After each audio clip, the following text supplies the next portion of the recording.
time scheduled for people to ask questions tonight after the update of superintendent section on the agenda, thinking that that was going to be a hot topic, but I don't know that we're going to have a lot of people because we didn't have a lot of people email.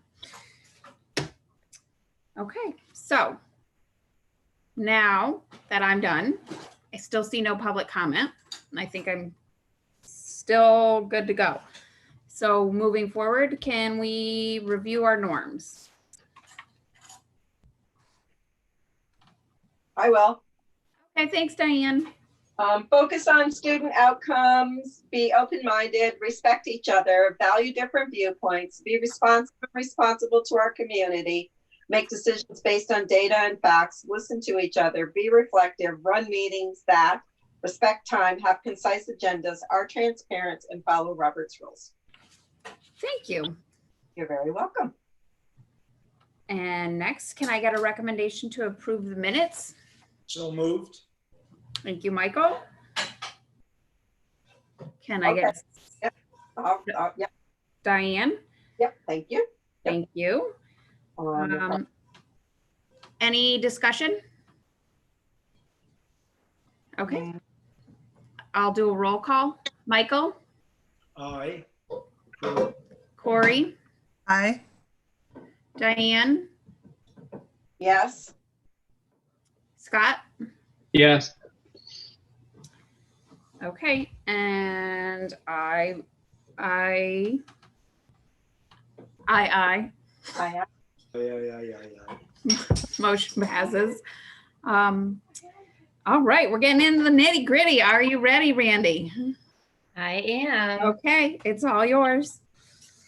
Okay, so the first agenda item for me is to approve the mandatory electronic communications between employees and student policy. So this is required by the state, and you've got a copy of the policy in your agenda packet.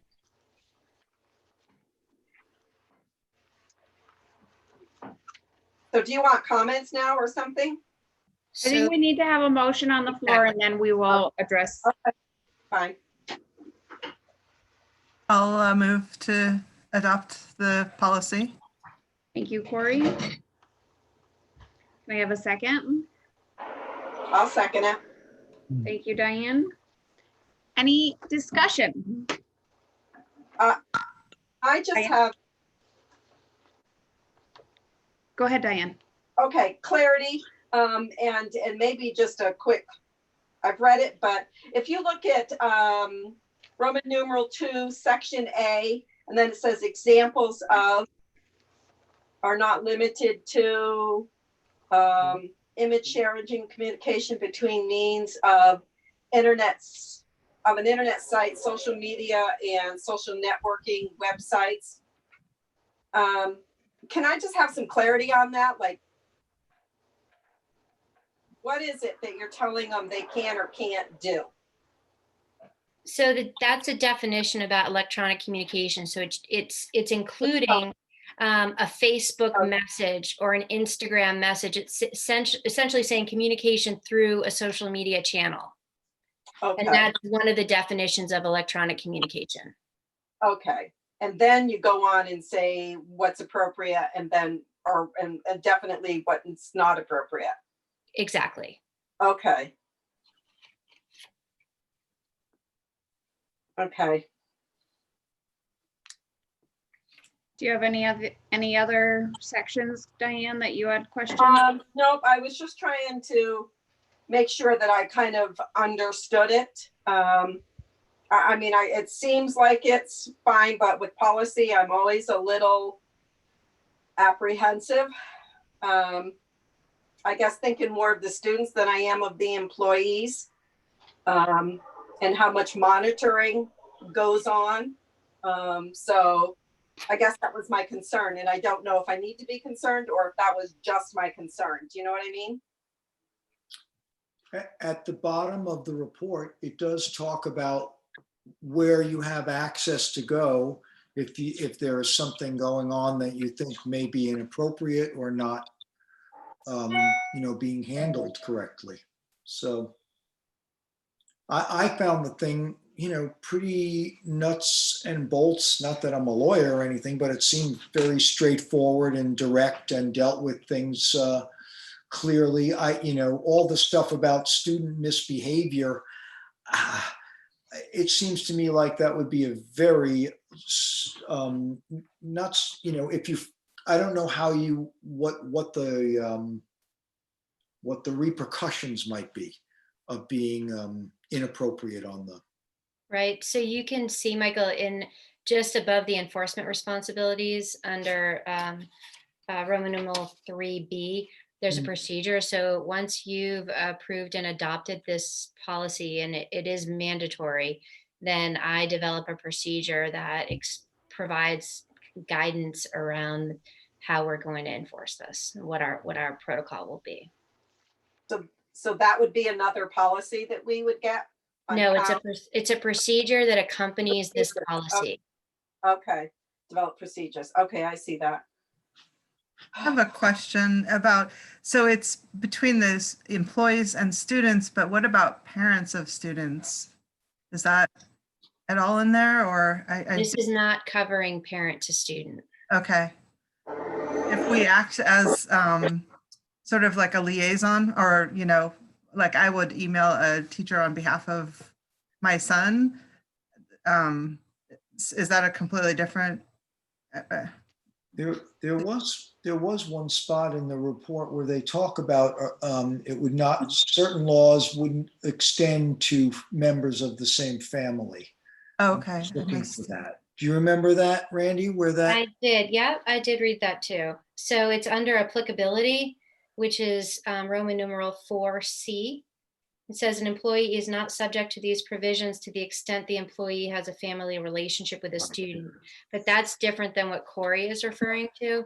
So this particular policy is not addressing inappropriate electronic communication between parents and students or parents and employees. Okay. And the reason I asked, because it just stood out to me, there's one question. The definition of inappropriate was email between the hours of 10 p.m. and 6 a.m. And I thought that was, I didn't quite, I mean, because like sometimes if you email, it doesn't mean that you're contacting somebody, but it's not like they have to be responsive right then, but you might just email something as you think of it. And I wasn't understanding why that was inappropriate. I think my understanding of it is that students, we want to set some boundaries around student-teacher Okay. communication, and really there's no reason a teacher should be emailing a student between or electronically communicating between those hours if we can avoid it, and vice versa. So like if a teacher is up and that is that for their work day to protect their work hours? I think the intention is that we don't want teachers and students communicating in the middle of the night. I think that's what the intention is behind this policy. Okay. But what if that works what if the student is working and then wants to send that at 10 o'clock at night? I mean, I think that bothered me also. I mean, it's like 10 o'clock is inappropriate. Not really. Certainly not if the parent is doing it on behalf of a frustrated child, or, I can certainly see setting it, but I don't know if it needs to be in a policy, but I just think 10 o'clock's like. I mean, I think, We have to remember that we're talking about kids too. We're not talking about, me coming home from work and then doing all my chores and then realizing at 10:30 that I wanted to get something out to a teacher. I think it's important to put that block up, that there's just time, there's a time and a place, and this isn't it. So can I ask a clarifying question possibly? So this is only for elementary age students, not junior high and above. No, it's K through 12. In our district, I don't have a problem with that. Well, I think that the process is to approve the mandatory policy. If you as a board are not comfortable and you want, to have Julie go back to VSBA expressing concerns about the policy, I think you can do that. But we don't have the kind of authority to change it, given the fact that it's a mandated state policy. And So I think if you as a board are concerned about the content of it, then you would take that step so that you're not approving it tonight and going back with further questions to VSBA. Wow. So it's not local, it's the state of Vermont saying 10 o'clock to 6 a.m. That's inappropriate. It's the state of Vermont saying that this is the policy as it's written. My sense of the 10 o'clock to 6 a.m., when I read through it, seemed to me like the unspoken, unofficial, but largely observed rule about not making phone calls after 9 a.m. in my local community. And unless it's somebody close to me, I don't do that. If it's after 9 o'clock at night and I have to contact someone, I wait until the next morning. So I'm, unless it's an emergency, of course. I understand the point that you're speaking to, because if I've just finished a report or I want something that I want my teacher to look at first thing in the morning, will I be violating the rule if I email them, some assignment? And I don't know that the language specifically deals with that. Communications is a very broad, bucket. It's also possible, as I write up the administrative procedure, to expand on that further, to provide some flexibility within the procedure itself. Sure, okay. I mean, for me, yeah, I think email is sort of inobtrusive in a way. So if somebody is up, if that hour works for them, it seems to me kind of an odd thing to regulate. Maybe saying something along the lines of responses are not needed between these hours, so that a student wouldn't be emailing a teacher about an assignment maybe being late or whatever. That wouldn't be, that time wouldn't be live for their education, but it would be something that they could do when it works for them. I don't know if that makes sense, but.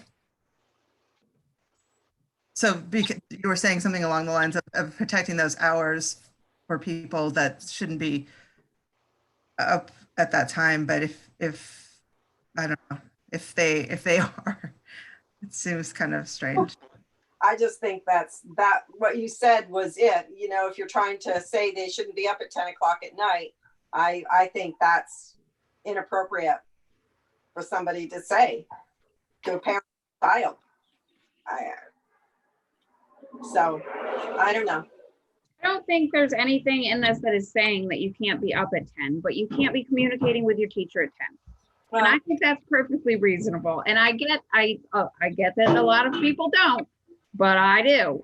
There's a reasonable expectation for a teacher to have some privacy from their students. And there's, in this day and age where a text message and an email and a social media message and all of that can be sent in the blink of an eye, it blurs the line. And I think having a line sort of more firmly drawn actually makes some sense to give kids a perspective that they're not relevant to everybody's life 24/7. That's what I mean. Oh. I agree with Julie on that point, and I think that there is, as was suggested, there's room here for us to possibly tweak that language from what Randy was suggesting, if we want to, or if we are able to. But my sense is that the boundaries that are being suggested here are not out of line. I run a business, I get emails sometimes from clients at 11:30 at night, but I certainly don't respond to them until the next working day. And it feels a little bit like a violation of, of a kind of business hours, school hours are between thus and thus. So I would agree with you on that. And I think personally, I would vote to pass this thing. And if we, again, if there's the option of tweaking it to some degree, then that might make it even better. But I don't see anything even wrong with it as it stands personally. I mean, the language of along the lines of not having to respond or not being bound to respond, but I just feel, I'm a night owl and I email when in the middle of the night because that's when I'm up and I don't expect somebody to get it right then and respond. So if that's the intent behind it, I think that clarification would help, I guess. I also think that this is relating to a lot of different forms of communication. You're specifically discussing work-related email for a student assignment and teacher an assignment, which is an easy mode of communication to pull out in a procedure. But the idea of protecting children, staff from iMessage or texts or FaceTiming between the hours of 10 and 6 might have a pretty good support behind that. I think teaching a little bit of personal responsibility too to people is kind of helpful, to be honest. I think that's where I'm coming from. If you've forgotten something and it's 10:30, you should have thought of that at 9, and you can wait until 6. I think it's reasonable. I think it's eminently reasonable, and I don't think we make things reasonable enough in electronic communications. I do have one question, Randy. I'm sure that it will just be spelled out in procedures, but I assume there will be a procedure about how students are educated and informed about this policy. Yes, not just students, but adults as well. Right. Okay. Any other comments or questions? Yeah, I guess I'll chime in. Okay. I just listening, I can see arguments on both sides, but I really do think that having boundaries set is important. I mean, you think, oh, I'm one parent, I'll send this email and they'll get back to me in the morning. But, that teacher may at 6 in the morning or 8 in the morning, open that up and have, 10 or 15 emails from different parents and students all bombarding them. And it's just, I think to have some boundaries that if you have questions during hours, you reach out to the teacher. I think this is going to be really challenging for everyone, but this is really challenging for the teachers having to take this on and teaching remotely. And I think that we need to try to really think of them and what they're dealing with and trying to accomplish this. So I think having those boundaries is important because, as you say, you could do emails, but then there's text, there's phone calls. It's just, I think, just keep it simple. Those are the hours, and I think that's a good boundary to have. So. Just as another point of information, our email system allows you to delay sending until 8 in the morning. So you can write it at 2 in the morning, but delay the send until 8 in the morning. For students and staff with the ability to do that. That's really an excellent. But then they would literally all come at 8, all of the overnight messages.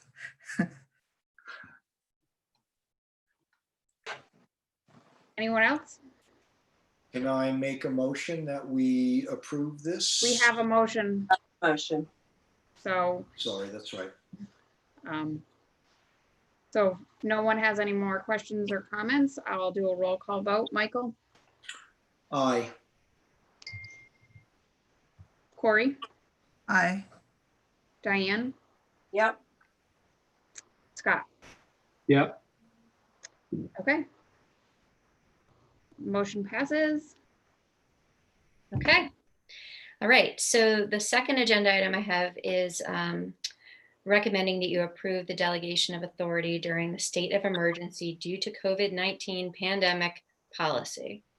So a little bit of background on this is that on July 23rd, the Secretary of Education issued a document that included guidance, which was then updated on August 4th. And this guidance stated, school districts will have the authority to decide which instructional dispositions will be implemented in their schools. School districts should describe their instructional dispositions through policy or administrative procedure. So given that, there's a couple of options for how how a district might proceed. And what I'm recommending is that you provide the superintendent with the authority to make the kind of instructional disposition decisions. And so the policy is presented for your review.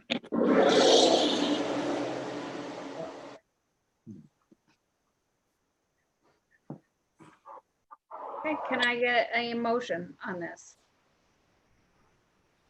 So moved that we approve the delegation of authorities to action. Okay, thank you, Michael. I will second. Thank you, Corey. Discussion?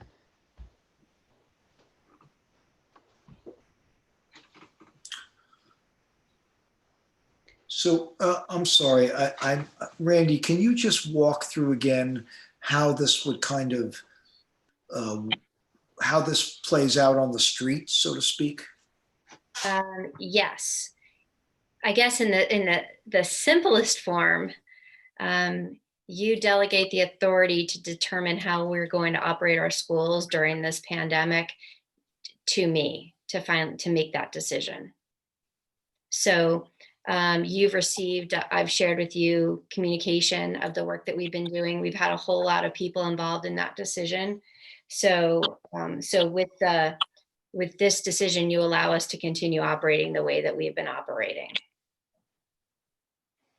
And just, I think maybe it would help everyone with a little bit of clarity if we could tell them what their alternative to that was, what the AOE had issued us to make one of two choices. Sure. So, so the second option is for the board to develop and adopt policies that guide my work. So, so you would develop policies that then I followed, and then I developed procedures about what it is. So it would sort of stop the work that I've been doing right now. You would engage in a policy development process, and then that would be what I would use to make decisions. And I would not have the authority to make any decisions related to your students without your approval before I made the decision. So in other words, if Randy found out that there was a student in a classroom with 10 other students on Saturday night, that she found out that there was a potential outbreak, we would be meeting the next day. Because we would have to have, because that was now our authority to close the school or not close the school. It seems like an obvious choice in this case. And, I don't see what we could potentially add except more of a burden and a complication, personally. And let's remember that this policy goes into effect if there's a state of emergency. And the minute there isn't one, this policy ends, correct? That's exactly right. It ends as soon as we're out of the state of emergency. Go. Come on. My dog. Come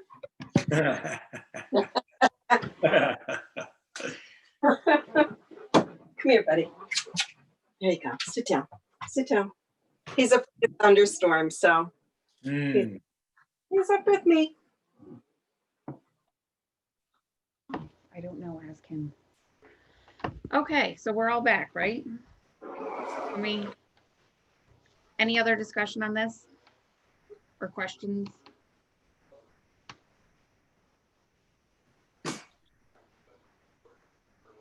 It's 7 o'clock. I'm not seeing anyone. Is everyone okay? Yes. Yeah, that's good. I have a motion on the floor. I'm going to do a roll call. Michael, Aye. Corey, Aye. Diane, Yep. Scott. Yes. Okay, motion passes. Just an FYI, I'm just going in the order that you are on my screen. Please don't take offense. You just burst my I'm special bubble there. I was trying to figure Once out. again, that bubble's been obliterated. All right, let's move on. Okay, so my my last agenda item is the monthly update, which I provided for you. So the focus of this update was on our school reopening plans at the SU level. You've seen communication, so a lot of this is summarizing information you've already seen, as well as exploring and sharing information that I considered would be relevant information that I thought board members might be interested in. And then I also talked about our equity work. So you all have read this, you all have opportunity. I'm not going to go through it and read it for you, but I am happy to answer any questions you might have. I will say that this week, Brooke is starting their phase 3 work. So she is just starting that work now. So questions that you have related to Mettawee specifically, we don't have for you. But I know that Brooke intends on keeping you updated as things are pulled together for Mettawee specifically. So I'm happy to answer any questions or engage in conversation with you about any of this work. So if we had questions about what was happening in Mettawee, you wouldn't necessarily be able to answer that. That's correct. We don't, they're just starting their work right now. So yes, you don't have Mettawee specific information right now. So that would be like transportation and, I mean, because there's a section here on transportation. That's correct. So forms were just sent out requesting phase 1 participation. Those are due back at schools either today or tomorrow, as well as those recommending distance learning. Principals will be going through all of those details, and then transportation will begin being able to look at that information next week. But we have a number of factors to consider as far as kind of runs and students that we don't have the details yet for. I assume, Randy, that there's an immense amount of flexibility in this.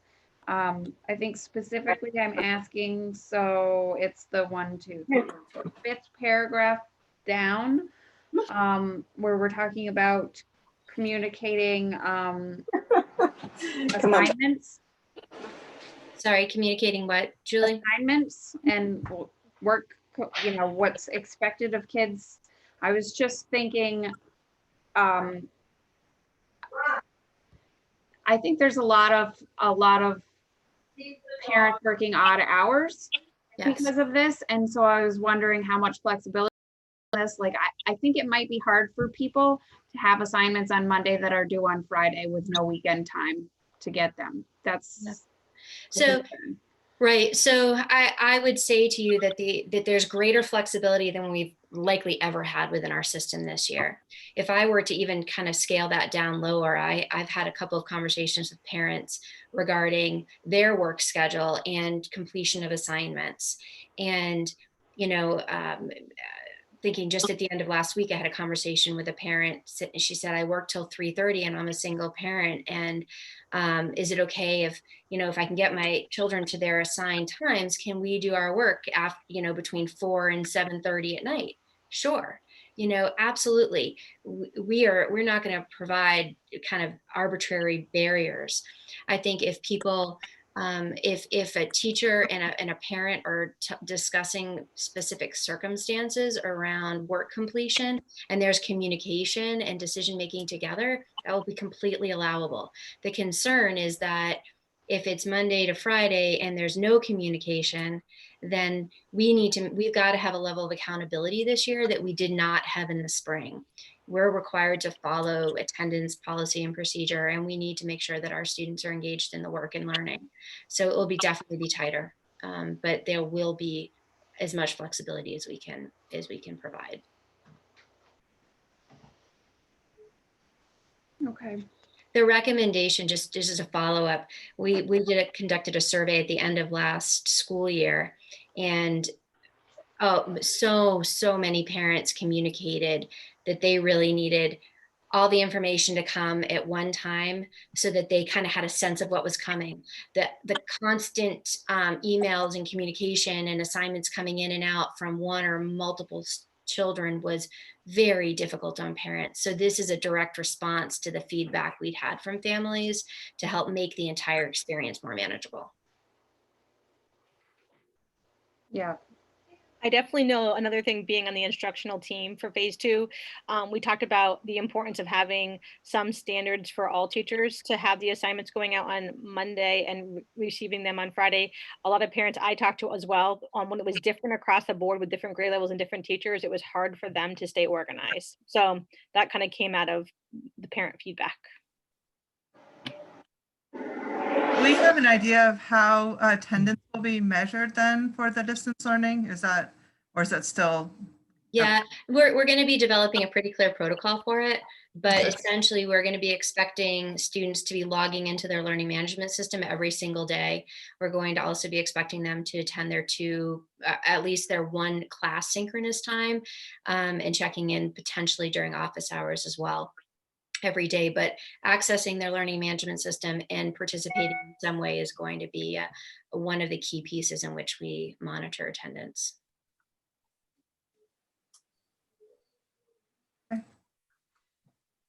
Do you think, Randy, under your general comments, concerns, one, I mean, maybe you don't have a handle on this right now, but are we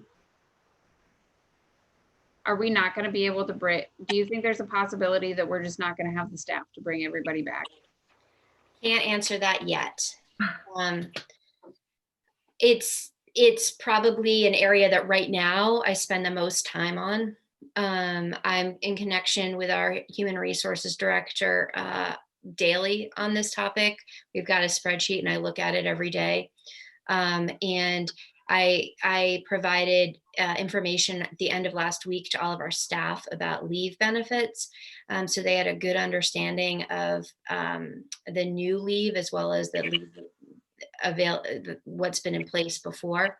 And so we have a few issues that we're looking at right now pretty actively. I've got in contact with the Teachers Association and trying to think creatively about with them. I'm looking forward to some conversations this week and likely next week as well.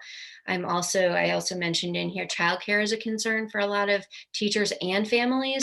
It's definitely a community need, and I've got a stakeholder meeting on Thursday afternoon to really try to get some creative problem solving in with a group of people who have the ability to make some different decisions this year than we typically do around childcare.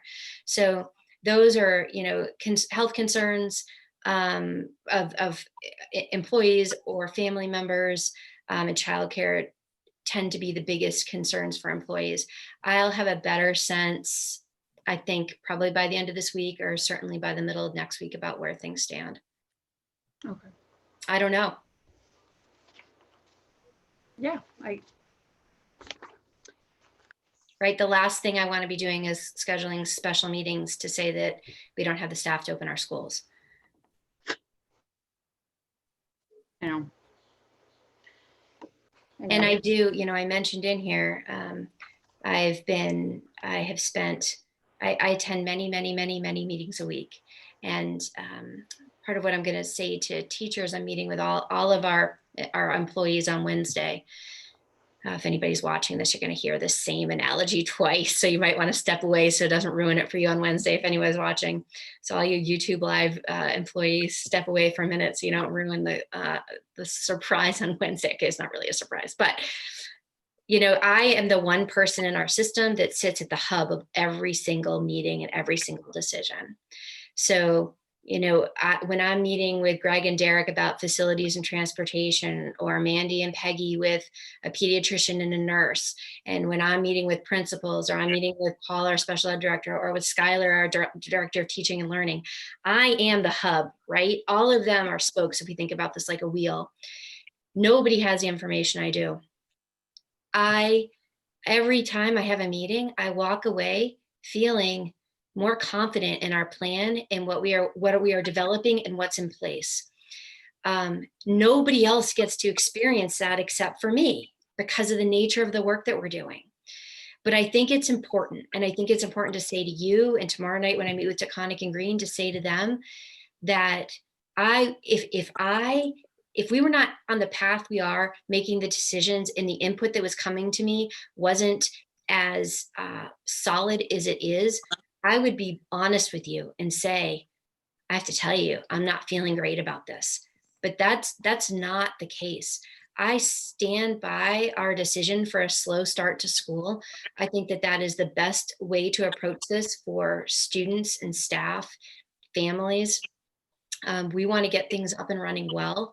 And when I look at what we're doing, it's like, this is the right stuff. When I look at what's happening around the country right now, I think to myself, I am incredibly glad that I am not a superintendent in Florida right now.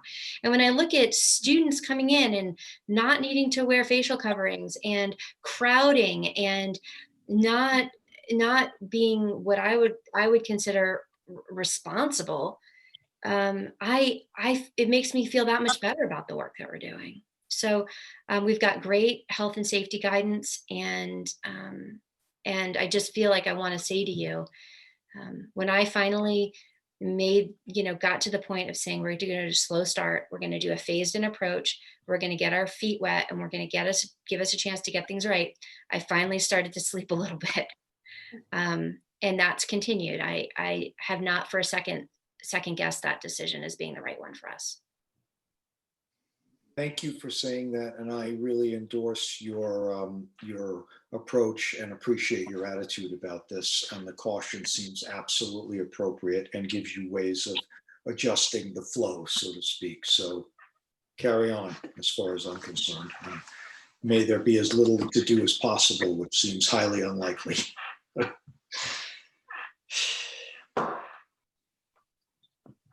Yeah, agreed and well said. Thank you. Anyone else? Diane, how are you feeling? Fine, thank you. You look very cozy. Cozy, I'm a little warm. My fan off, so let's keep moving here. Mhm.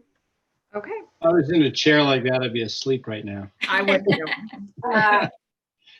No, Randy, Randy, for what you were saying, I think to err on the side of caution is the way to go, and I think that Vermont as a whole and as a state is a perfect representative of that. I mean, we have the lowest infection rate in the country, and our governor, I think, has done a fabulous job.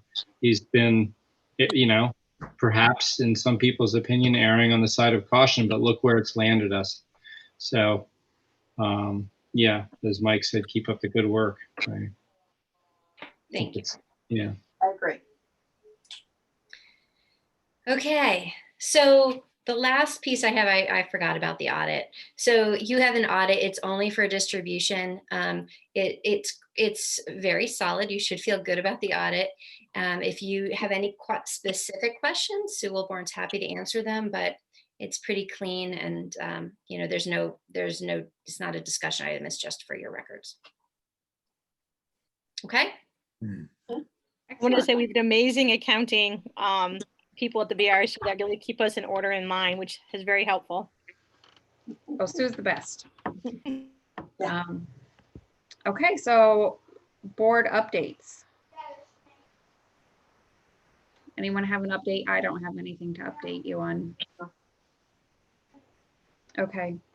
The next meeting is our board retreat, which is on August 19th, which is a Wednesday from 1 to 4. It's virtual. What date was it? It's Wednesday, the 19th. Okay, thank you. Yep. Will we have a packet kind of worksheet type of things for that? Okay. Yeah, so Julie and I had a brief conversation about this, and sort of we'll do more work on it, but tentatively the topics that we want to talk about were board reflection of this year, goal setting, reviewing your previous goals and talking about your goals moving forward, having a discussion about policy governance and the possible transition to that, and giving you time and space to discuss that. And then to take the time as probably as part of that conversation to review current policies with policy governance policies and kind of have a sense of making that decision through the lens of what does this actually mean and how does it change, as well as all of the training you've had and your personal thoughts and experiences. So right now, those are the areas that we have, and I will pull together protocol and procedure for all of you around the meeting. Can I add to that? I wrote myself a note. We were supposed to be talking about our next steps on equity. And Yes, the SBA has that new policy out. I thought we could maybe address that as well. sure. And I can talk more about the work that we're doing also at the SU. Okay. And I want to let you know that I attended the VPA conference last week, and it was all on equity. It was amazing, keynote speakers, and I have a lot of information to share. Mm-hmm. Mettawee's doing some pretty fantastic work around equity. And I think you'll be pleased to hear the work that they're taking on. So kudos to them. And I also just want to I know I'm not a board. Oh, well, it's a board retreat. I'm probably going, let's see, this is what happens once your first meeting with your new board. You go a little rogue for a moment, but I feel that it is important to just publicly say that Brooke's done a tremendous amount of work in the planning work in phase 2, and she's really taking all this work very seriously and doing a great job to lead Mettawee so far. So I have all the confidence in the world in her ability to put together a school plan that is a great one for the Paulet Rupert communities. Awesome. Thank you. I have a quick, I don't know, this is board updates. So I'm hoping this is an appropriate time. And I have really a question. And I know that this event occurred recently, and it, kind of put me face to face with our policy governing principles. But a neighbor of mine who has a relative who is working at the Mettawee School in a janitorial capacity approached me about the fact that there were teachers, I guess, who have been receiving a sort of a hazard stipend. And she was wondering if such a thing could be extended to the folks who are responsible for cleaning, or how that might be taking place. Because I've been doing my best to get a little more restrained about such things, I told her I would ask some questions on her behalf, but I didn't think that it was necessarily even something that the board would have any influence or effect on. And I raised this because I didn't exactly know how to handle it, if at all, but I do want to follow up with her so she feels like I'm at least, being duly diligent. So, and this may be the wrong place to drop this little bomb, and I had meant to contact you, Julie, frankly, earlier, and life happened in the meantime. Yeah, we don't have anything called hazard pay, so she has some information that's not quite accurate. There's nothing like that happening. So it makes sense probably for you to maybe ask that person to connect with Brooke if they have questions, and just kind of put her right in touch, or him or her right in touch with Brooke, so that they can ask her directly what the question is and she can explain to them and clarify. But we don't offer something like that, so there's some level of confusion. Okay, thank you. I will pass that on. Would You she, are obviously, in this group, so I just want to make sure that our collective constituents who, if they approach me about something like that, get a follow-up, and that's perfect. Okay, thank you. Do you have something, Diane? And again, I don't know if this is the appropriate time or if our retreat, but I would love for Brooke or whomever it has to be at Mettawee to help us to know there's help out there for families who need food. We're doing Rupert and Paulet, and so I just want to put that back out there again, because the fall's coming, and you might see the need, and so we want to be able to help those that we can. So Diane, just for clarifications, is it through the Paulet Church that you're talking about those dinners? Yes, we've got other ways to help also, But yes, that is one of the things that I'm speaking about, yes. 'Cause we can individualize as much as we possibly can, depending upon, but yeah, just knowing who they are, what they need. Excellent. Thank you. Mhm. Okay, after the retreat, we have a September 14th meeting, which is Monday. It's another Zoom meeting, presumed to be Zoom unless determined otherwise, but I'm anticipating that we'll just be Zooming all along, all the way through 2020.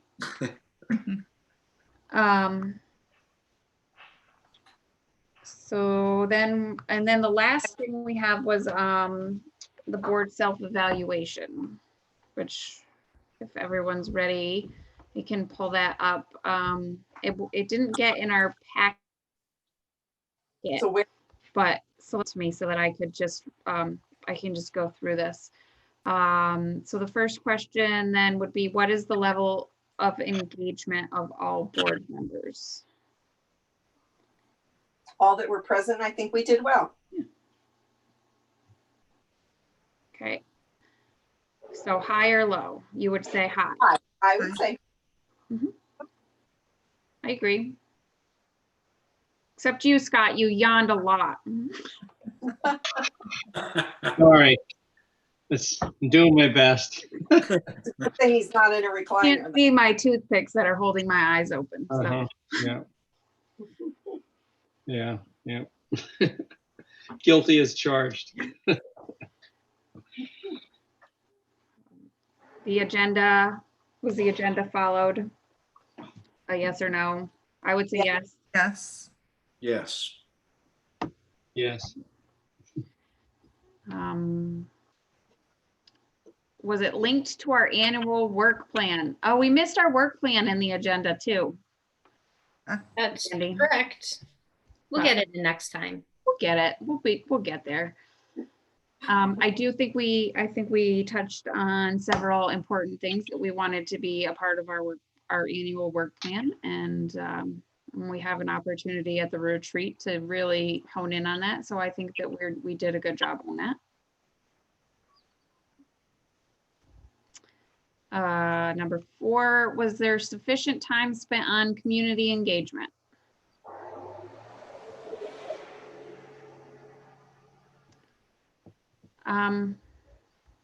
You know, Randy, that's actually something we didn't really talk about, but It's a policy governance. yeah, and So I think I would like to point out that I think you've been doing a good job over the summer of communicating with families, and I think that people appreciate that. And it's more of a you thing than an us thing, but hopefully we can continue in that vein. It's appreciated. Ends discussion. you don't have. We're getting there, and executive limitations, we're getting there. Number 5 is irrelevant. What went well? I think in general, there is, and I genuinely appreciate the other members of this board, and I feel like people have stepped up in many cases to do all kinds of activities, frankly, that I personally just could not possibly get to. And I know that everybody else's schedule is probably equally as busy as mine. So I just want to extend a kind of a thank you to my fellow board members. And I feel like collectively we are doing a credible and focused and following through kind of job. And it has also been, as a friend through my shop pointed out today, you know, we're living in a really a time where the whole, how did he put it, like the stress quotient, the bar of stress has just gone in huge ways up. So the fact that we are, you know, functional and civil and curious and motivated, and living in a place where we live that seems to be reasonably approaching this thing makes me feel really grateful. So thank you all sincerely. Thank you. I want to thank everyone too, because I feel like we've made a little bit of a switch. I find it important to just procedurally to follow the motion second, then discussion thing. And that's a little bit of a shift. And I think everyone has handled that very well and politely, and I appreciate it. It really does help me too, actually. So I'm glad that we're doing that too.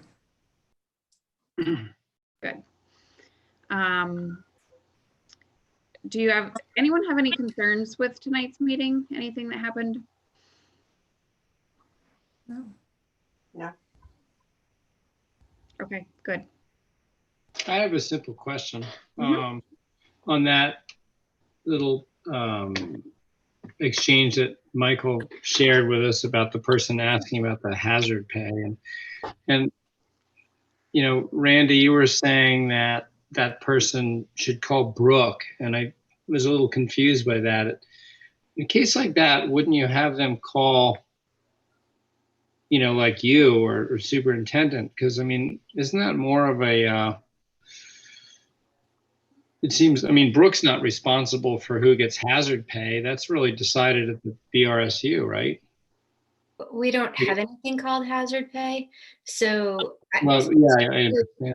so typically I said Brooke because we want employees, or when there's a question about a stipend or any type of additional work, for employees to have those conversation with their building administrator before it comes to me. So I, in my mind, considered something around payment for, I'm not, to tell you the truth, even sure what hazard pay actually is, but from my perspective, it was, hey, somebody's getting something and I'm wondering if you can help me understand, you know, how I might get that, or if I apply, because it's something that would be, I would think, more at a building level. And then if Brooke said, look, hey, I don't really know about that, and looked into it, she would know pretty quickly whether or not that's something that should go to the business office or to human resources. Mhm. But the building administrator would be the gatekeeper. Okay. So I think maybe we can talk about this at the retreat, but I think that it's important for us as board members to just to understand and effectively communicate to people that communicate to us the procedures for complaints or questions of any variety, which is kind of like, if you think about the steps of a ladder, like you start at the bottom, you don't just automatically go to the top. So for parents that have concerns, they're supposed to go to the teacher, their child's teacher. And if they don't find satisfaction there, then they would go to the building admin. And then if they don't find satisfaction there, then they would go to the superintendent. So it's important for us to be able to understand and communicate that to people. We're often going to be the very last place that they land, and we certainly shouldn't be the first. Mhm. And then the last question on this is, how could this meeting be improved? It can come with coffee and Danishes. Yeah. That would be nice. And a little face-to-face contact from, you know, all of us isolated people living in huts and caves out here in Rupert. Your Yeah, I cave think- has beautiful lighting. Yeah. Yeah. I think it would be hugely improved if we were meeting in person and Julia was bringing lemon bars. That would definitely be a step up.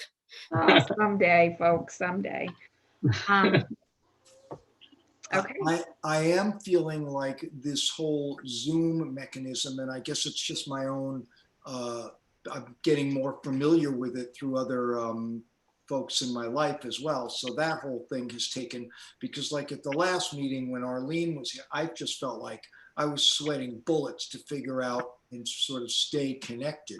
But that does seem to be getting ironed out a little bit, at least in our neck of the woods. Good. That's good. Okay. Is everyone all set with this evaluation?